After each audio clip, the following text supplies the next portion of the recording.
항상 그리운 것이 그 농 속이에요. 그 농 속에는 무엇이 들어있을까? 평생 가슴속에 품은 기억. 그것은 화가 인생의 시작점이었죠. 옛날에는 수명들이 짧았죠. 그 한 칸 한 칸 이으면서 우리 가족의 수명이 연장된다는 기도로 만든 것이 조각보예요. 그 생면의 조화가 너무 아름다워서 이것이 제가 생각한 회화의 기본이 아닌가. 전통 규방 문화에서 발견한 독특한 조형 언어. 화가가 수놓은 것은 지나온 삶의 자취입니다. 시간의 흔적이에요. 그 시간들이란 것이 얼마나 소중한 것인가. 내가 살아온 인생의 흔적들을 표현하고 싶어서. 단순한 면의 반복이 자아내는 여운. 자유분방함. 실험과 모험으로 새로움을 쫓는 화가. 정송규입니다.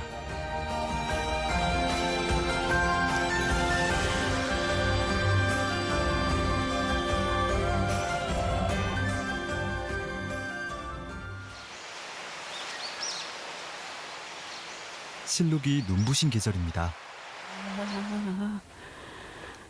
파랑새야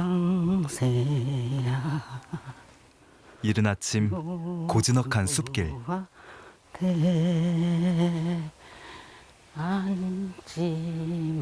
이곳에 설 때마다 화가의 가슴은 설렘으로 두근거립니다. 지금은 생명의 계절이잖아요. 녹색에서 오는 그 신비한 아름다움. 어떻게 하면 화면에 내 이야기로 끌어낼 수 있을까? 그런 것을 생각하게 되고 자연에서 답을 얻습니다. 산골짜기에 다람쥐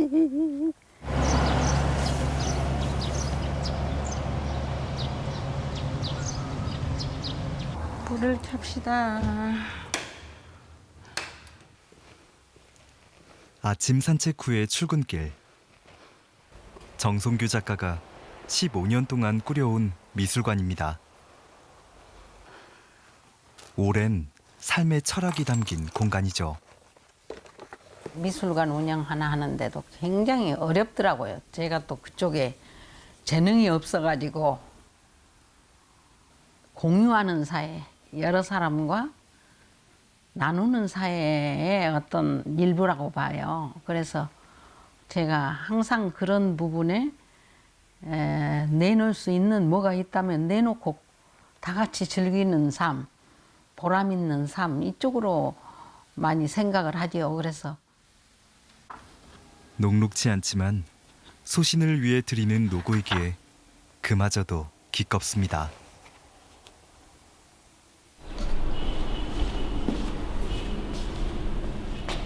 하지만 화가에게 가장 행복한 시간은 역시 그림 앞에서죠.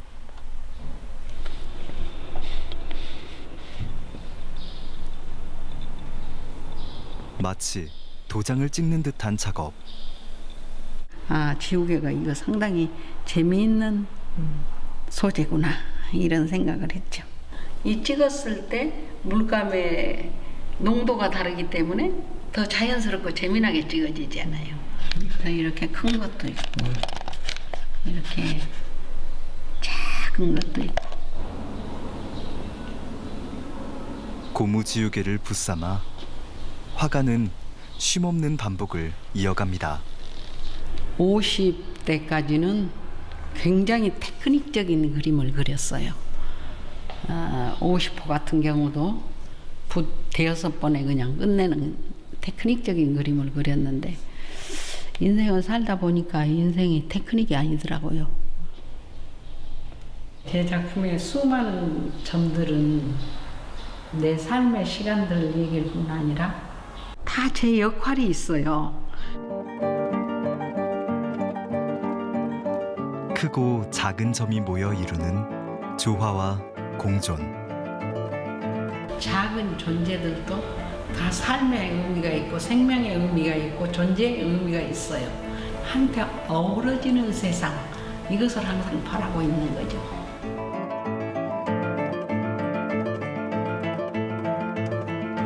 하나의 작은 점에서 시작된 추상화에는 셀 수 없이 많은 점만큼이나 무한한 시공과 역동하는 생명의 이야기가 담겨 있습니다.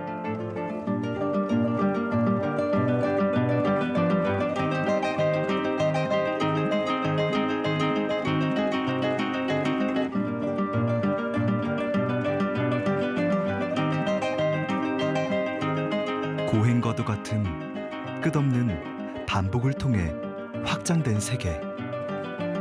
지나온 삶의 흔적들이 응축된 한 점 한 점은 화가가 찾은 자신만의 언어죠.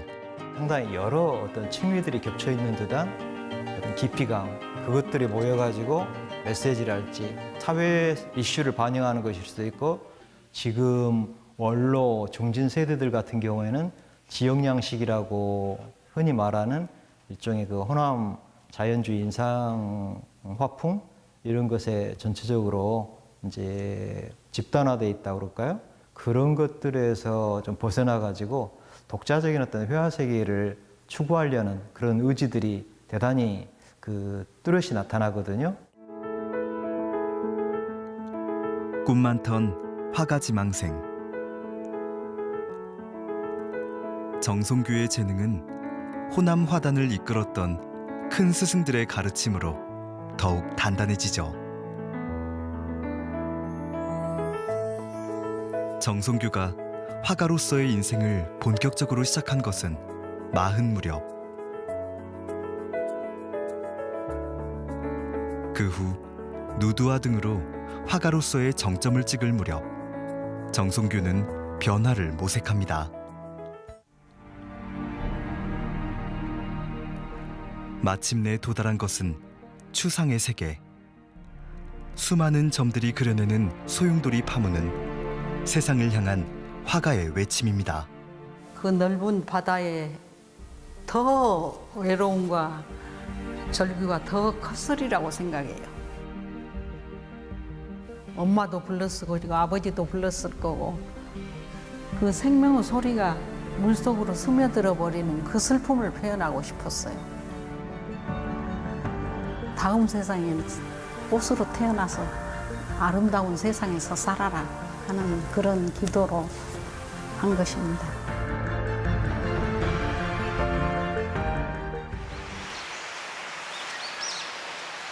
예부터 인재가 많이 나고 그 지세가 비슷하다 하여 작은 한양이라 불리던 곳.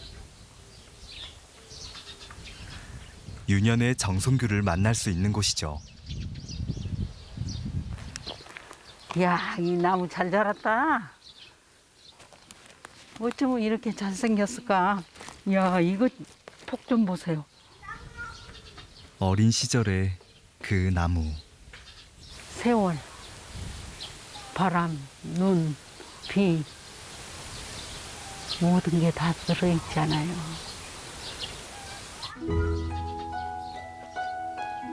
사람들이 떠난 후에도 나무는 이곳의 지난 시간을 오롯이 품었겠죠. 탈순을 바라보는 나이.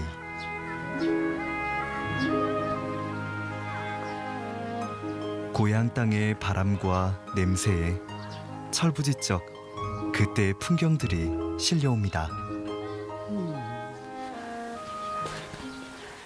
화가에게 평생을 두고 그리움으로 남은 곳. 이 방이 오랫동안 사용을 안 했지만 우리 어머니 흔적이 그대로 남아 있습니다. 우리 어머니가 입으셨던 두루마기, 이 깨끼 적삼. 어린 송규가 색채의 아름다움에 빠져든 것도 어머니의 장롱에서였죠. 옛날에 우리 어머니 말년에 하셨던 것들이네요. 이런 조형성이 어디서 나왔는지, 본 것이 없으시잖아요. 지혜로 만든 것이 조각보예요. 세월을 거슬러 다시 마주한 어머니의 조각보. 자투리천을 한 땀 한 땀 이어 생긴 면과 색의 조화가 마음을 사로잡습니다. 색 구성이랄지 디자인이랄지 이런 게 손색이 없는 작가들이죠. 이 바느질의 면을 연속해 가면서 우리 가족의 수명이 연장되었으면 하는 기도가 있더라고요. 짜투리천을 이용하는 지혜 이런 것들이 너무 아름다워요. 예. 그 무엇보다 재미난 놀잇감이었던 조각보.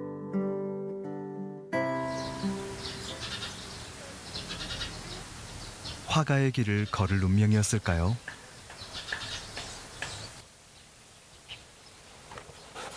다채로운 세계의 경이로움. 그 강렬한 기억이 그에겐 유독 많습니다.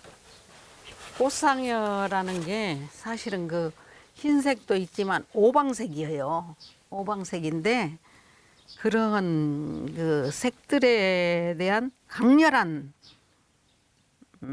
체험을 그때 처음으로 했다 그럴까?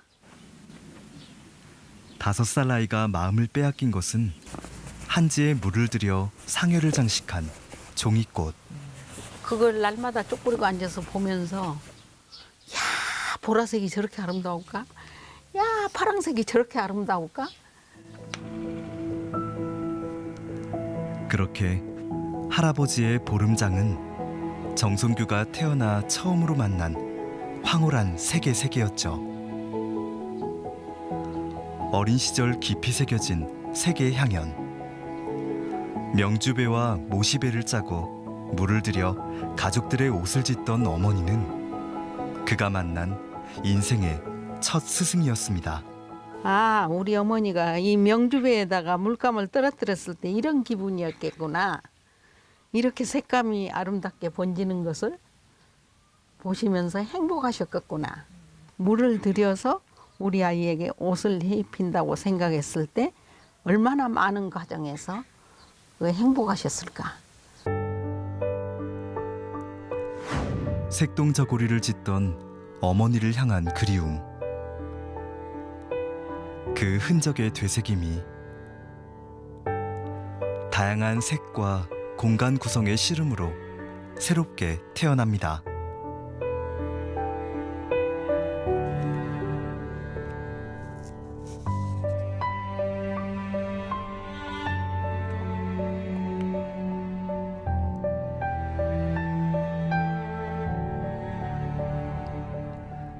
그 기저에 배인 것은 어머니의 따스한 숨결이죠. 몬드리안이랄지 칸딘스키가 추구했던 계약적인 추상 패턴하고는 이제 상당히 다르거든요. 그것은 굉장히 그 차가운 추상 그렇게 말해지는 거에 비해서 과거에 우리 이제 그 아녀자들이 생활 속에서 추구했던 미적인 어떤 요소들 이런 거를 현대 회화에서 끌어들이는 게 이제 중점이 두어졌었기 때문에 감성과 당신이 재해석한 화면의 어떤 질서 이런 것들이 전체적으로 이제 결합이 된 거기 때문에 일반적인 어떤 추상 미술하고는 또 다른 점으로 들여다볼 수 있죠.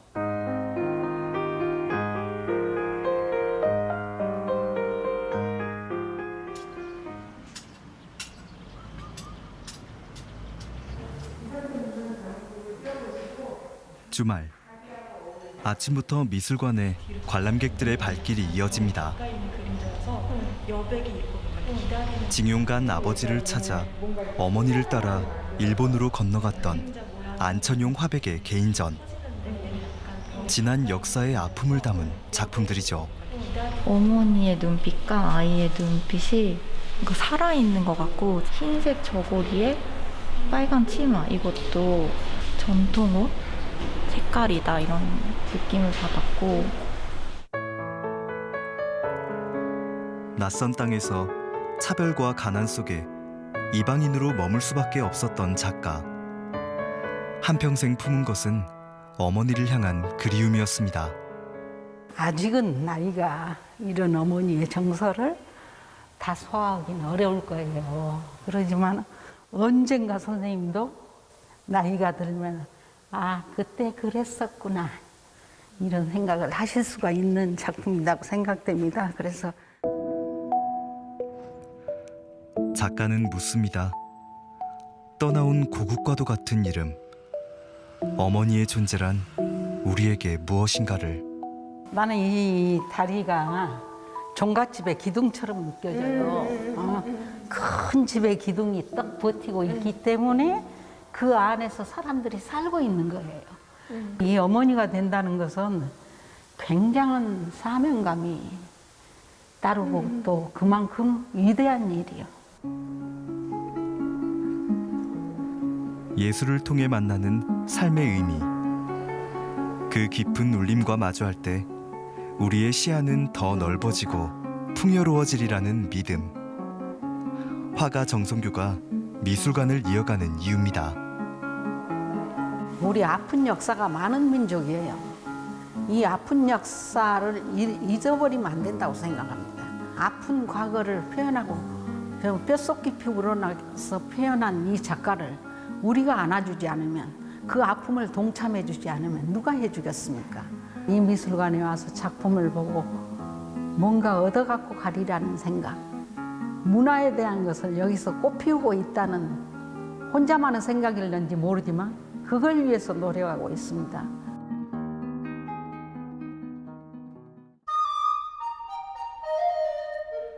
다시 화가의 자리로 돌아온 시간.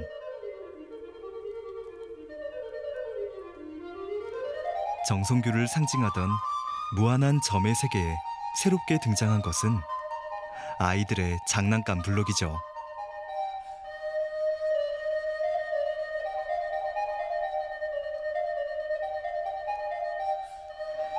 지금까지 해왔던 작업과는 또 다른 매력이 화가의 영감을 자극합니다.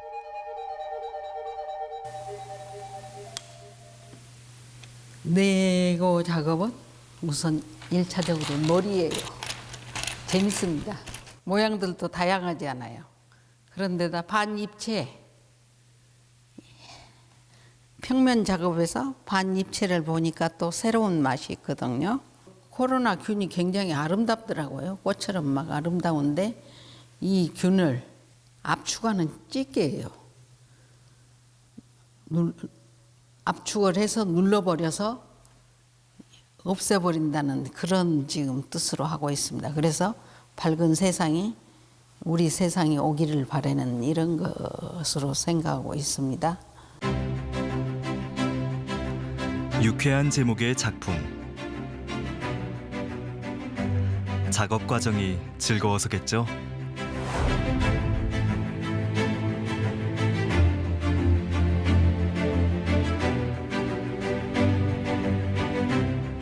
정성규에게 조립블럭 작업은 조각보의 단단한 결합.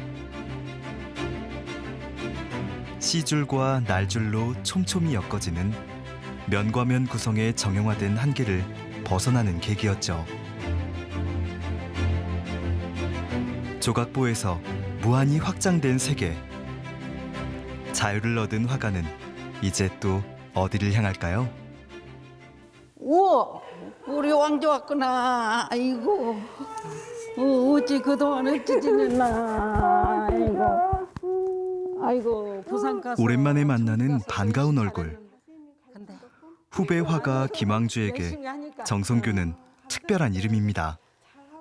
그림을 놔야 될 순간이 있었어요. 그때 너무 힘들었었는데 제가 일하는 곳까지 오셨어요. 깜짝 놀랐어요. 제가 일하고 있는데 와가지고 얼마를 시간을 줄 거나 이렇게 말씀하시더라고요. 그래서 네가 그림 다시 한다면 내가 너 전시를 해주겠다.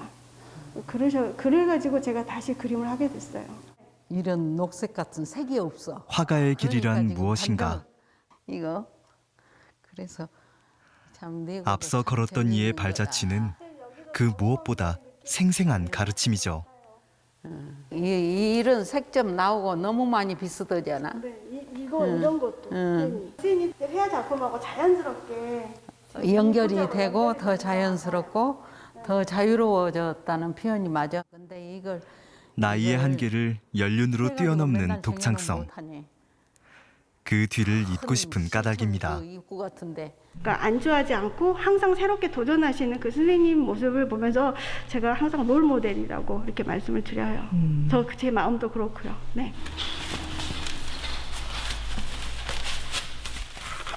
작품 속에 동화적 상상력을 녹여내는 김황주 작가.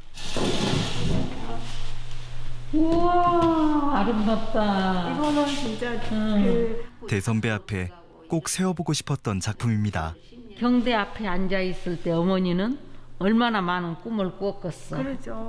우리 어머니들이 갖고 있는 그 말할 수 없는 그 잠재력, 그 표현하지 못했던 그 잠재력을 왕주가 대신 다 해준다는 생각이 들어. 누군가의 인생에 길잡이가 되는 삶. 화가 정성규의 지나온 시간과 또 새롭게 다가올 날들이 빛나고 소중한 이유죠. 아유, 좋다. 왕주야 좀 자주 온나 이거 내가 공짜로 줄게. 바람이 좋다. 화가 정성규. 바람이 참 좋다. 그는 지금 어떤 꿈을 꿀까요? 그림 그리는 시간만큼은 아픈 데도 없어요. 너무 좋죠. 저한테는 가장 좋은 시간들이죠. 후회라고는 없습니다. 보다 더 진정성이 있는 예술이란 무엇인가 이것에 대해서 깊이 고민하고 있습니다. 그래서 앞으로는 고민은 하지만은 어떤 정답이 생길 때 훨씬 더 적극적으로 자유롭게 그냥 표현하고 싶은 생각이 들어요.